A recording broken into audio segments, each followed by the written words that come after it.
কাফেরের মৃত্যু কেমন হবে? হাদিস শরীফে আছে, যখন কোনো কাফিরের মৃত্যুর সময় উপস্থিত হয়, তখন আকাশ হতে কালো কুশ্রী ও কদাকার চেহারার কিছু সংখ্যক ফেরেশতা তার কাছে আসে। তাদের সাথে থাকে সালার চট। ভয়ঙ্কর আকৃতির এই ফেরেশতাগুলো মুমূর্ষু ব্যক্তির শেষ সীমানা পর্যন্ত স্থানে স্থানে বসে যায়। অতঃপর মৃত্যুদূত হযরত আজরাইল আলাইহিসসালাম লোকটির মাথার কাছে বসে বড়ই তাচ্ছিল্যের সাথে বলতে থাকেন, ওরে পাপাচার দুরাত্মা, আল্লাহর অসন্তুষ্টির দিকে বেরিয়ে আয়। আজরাইল আলাইহিসসালামের এই কণ্ঠ চিরে বেরিয়ে আসা এই জলদ গম্ভীর আদেশ শুনে ভয়ে লোকটির আত্মা দেহের ভিতরে ছোটাছুটি করতে থাকে, কিন্তু কোথাও গিয়ে সে বাঁচতে পারে না। শেষ পর্যন্ত মালাকুল মাউত তার দেহ থেকে আত্মাটিকে এমন কষ্ট দিয়ে বের করে আনেন, যেমন কাঁটাযুক্ত শলাকায় জড়ানো ভেজা পশমি সুতাকে জোরে টেনে পৃথক করা হয়। অতঃপর সঙ্গে আসা ফেরেশতারা রূহটিকে চটের মধ্যে পেঁচিয়ে নেয়। সে চট থেকে এরূপ মারাত্মক দুর্গন্ধ ছড়াতে থাকে, যেরূপ পচা গলা লাশ থেকে বেরিয়ে থাকে। অতঃপর আত্মাটিকে আসমানের দিকে নিয়ে যাওয়ার সময় ফেরেশতাদের যে কোনো দলের সাথে সাক্ষাৎ হওয়ার সাথে সাথে তারা জিজ্ঞেস করেন, কোন বৎকারের এই অপবিত্র আত্মা? তখন উত্তরে বলা হয়, এটা অমুকের পুত্র অমুকের আত্মা। এরপর ফেরেশতারা তাকে নিয়ে প্রথম আকাশে পৌঁছে যায়। সেখানে গিয়ে আসমানের দরজা খুলতে বলা হয়, কিন্তু তার জন্য দরজা খোলা হয় না। এই প্রসঙ্গে মহান আল্লাহ তাআলা বলেন, তাদের জন্য আসমানের দরজাসমূহ উন্মুক্ত করা হয় না এবং তারা জান্নাতে প্রবেশ করবে না যতক্ষণ না সূর্যের ছিদ্রে উট প্রবেশ করে। অর্থাৎ কাফেরদের জান্নাতে প্রবেশ অসম্ভব। সূরা আরাফের ৪ নম্বর আয়াতে বলা আছে। তারপর আল্লাহ তাআলা বলেন, এর নাম সিজ্জিনে রক্ষিত দপ্তরে লিখে নাও, যা ভূগর্ভে অবস্থিত। তখন তার রূহকে সেখান থেকে ভূগর্ভে নিক্ষেপ করা হয়। নাফরমান তথা আল্লাহর অবাধ্য বান্দাদের মৃত্যু। হাদিস শরীফে আছে, যখন কোনো ফাসেক পাপাচারী ও নফরমানের মৃত্যুর সময় উপস্থিত হয়, তখন মহাপরাক্রমশালী আল্লাহ তাআলা হযরত আজরাইল আলাইহিসসালামকে ডেকে বলেন, আমার উন্মুখ দুশমনের নিকট যাও, তার জান নিয়ে আসো। আমি তাকে সব ধরনের সুযোগ দান করেছি, চতুর্দিক থেকে নিয়ামতের বৃষ্টি বর্ষণ করেছি, কিন্তু এসব নিয়ামতের কথা সে বেমালুম ভুলে গিয়ে আমার নাফরমানিতে অকণ্ঠ নিমজ্জিত রয়েছে। সে আমার কথা মতো চলেনি, আমার রাসূলের তরিকা মতো জীবনযাপন করেনি, তার মনে যা চেয়েছে তাই করেছে, আমার আদেশ নিষেধ কোনো পরোয়াই সে করেনি। অতএব আজকে তাকে ধরে নিয়ে আসো, আমি তাকে শাস্তি দেব।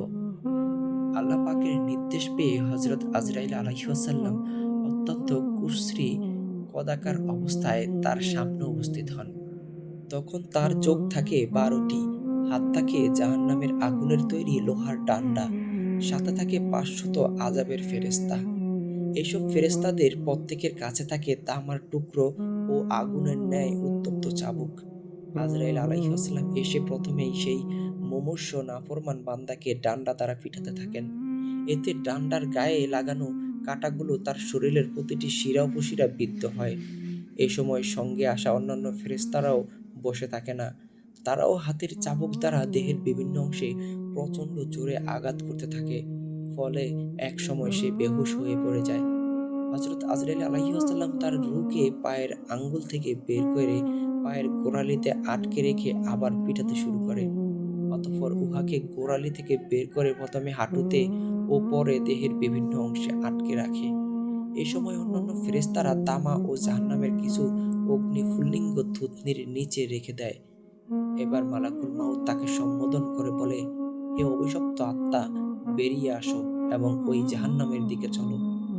দেহ থেকে পৃথক হওয়ার পর আত্মা দেহকে সম্বোধন করে বলে, আল্লাহ তাআলা তোমাকে নিকৃষ্ট বদলা দান করুক, কারণ তুমি অতি দ্রুত আল্লাহর নফরমানির কাজে অগ্রসর হতে আর বাধ্যতার কাজে চরম অবহেলা করতে।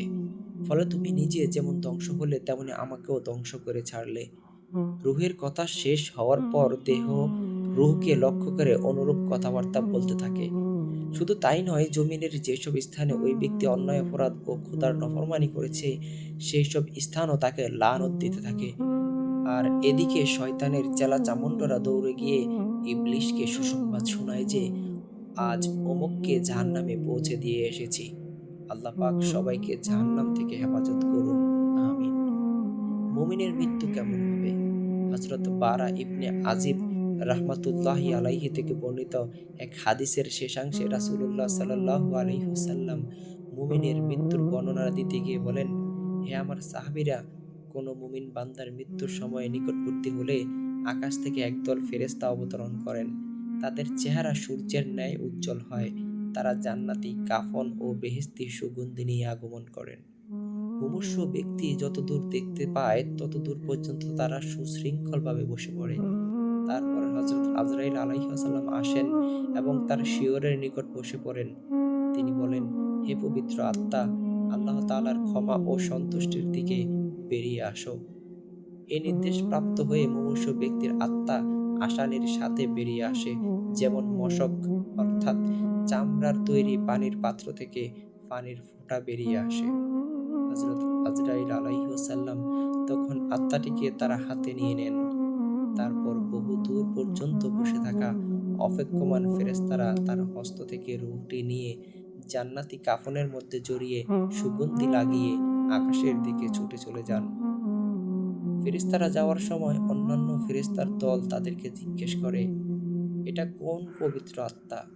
প্রতি উত্তরে ফেরেশতারা মৃত ব্যক্তির নাম ও পিতার নাম উল্লেখ করেন। এভাবে চলতে চলতে প্রথম আসমানে পৌঁছার পর দরজায় করাঘাত করার সাথে সাথে দায়িত্বশীল ফেরেশতারা আসমানের দরজা খুলে দেয়। এমনইভাবে ৭ আসমানে অতিক্রম করা হয়। প্রতিটি আসমানে ফেরেশতা তাকে পরবর্তী আসমান পর্যন্ত পৌঁছে দেয়।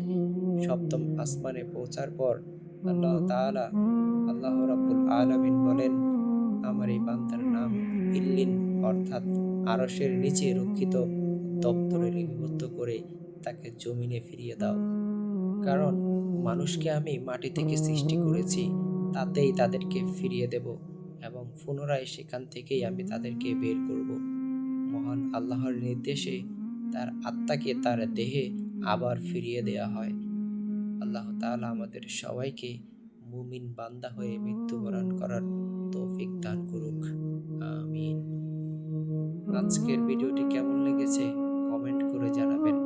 ভিডিও ভালো লাগলে একটি লাইক করে দিবেন। আর যারা আমার চ্যানেলে নতুন আছেন, ইসলামিক ভিডিও পেতে চ্যানেলটি সাবস্ক্রাইব করে রাখবেন। সবাইকে আল্লাহ ভালো রাখুক এবং সুস্থ রাখুক। আসসালামু আলাইকুম ওয়া রাহমাতুল্লাহি ওয়া বারাকাতুহু।